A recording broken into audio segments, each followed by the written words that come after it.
నమస్కారం. ఢిల్లీలో జంతర్ మంతర్ వద్ద జరుగుతున్న బొద్దింకల నిరసన ప్రదర్శన ప్రారంభమై ఇప్పటికి 8 రోజులు పూర్తయింది. రోజుకు 2-3 ప్రముఖులను అంటే వామపక్ష పాత్రికేయులు లేదా ప్రైవేట్ కోచింగ్ సెంటర్స్ యజమానులు లేదా రైతు నాయకులు ఇలాంటి వారిని స్పీచ్ ఇవ్వడానికి పిలుస్తున్నారు. రోజంతా దాదాపు 150 మంది యూట్యూబర్లతో కలిపి ఇక్కడ ఉంటున్నారు.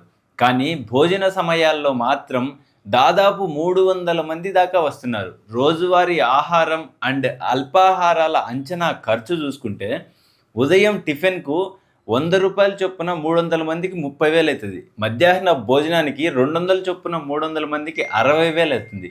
సాయంత్రం స్నాక్స్ అప్పుడు ₹100 చొప్పున 300 మందికి 30,000 అవుతుంది. రాత్రి భోజనం ₹200 చొప్పున 300 మందికి 60,000 అవుతుంది. ఇక పండ్లు, ఫ్రూట్స్ అండ్ ఇతర స్నాక్స్ ₹100 చొప్పున 300 మందికి 30,000 అవుతుంది. ఆహారం అండ్ అల్పాహారాల మొత్తం ఖర్చు రోజుకు ₹2,10,000. ఇతర రోజువారీ ఖర్చులు టెంట్ అండ్ స్టేజ్ రోజుకు 3,000, మైక్ అండ్ సౌండ్ సిస్టమ్ రోజుకు 2,000, త్రాగునీరు 150 మంది ఇంటూ 5 బాటిళ్ళు 750 బాటిళ్ళు ఇంటూ ₹20 రోజుకు 15,000.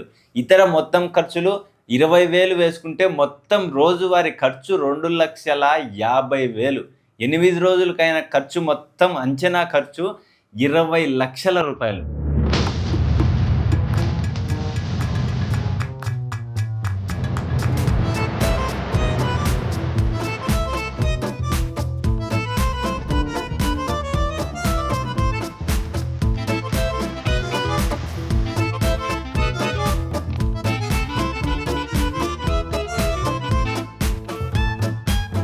బయటకు వస్తున్న సమాచారం ప్రకారం మహమ్మద్ జునైద్ ఒక మొబైల్ రిపేర్ షాప్ నడుపుతుండగా సర్దార్జీ క్యాటరింగ్ సర్వీస్ నడుపుతున్నారు.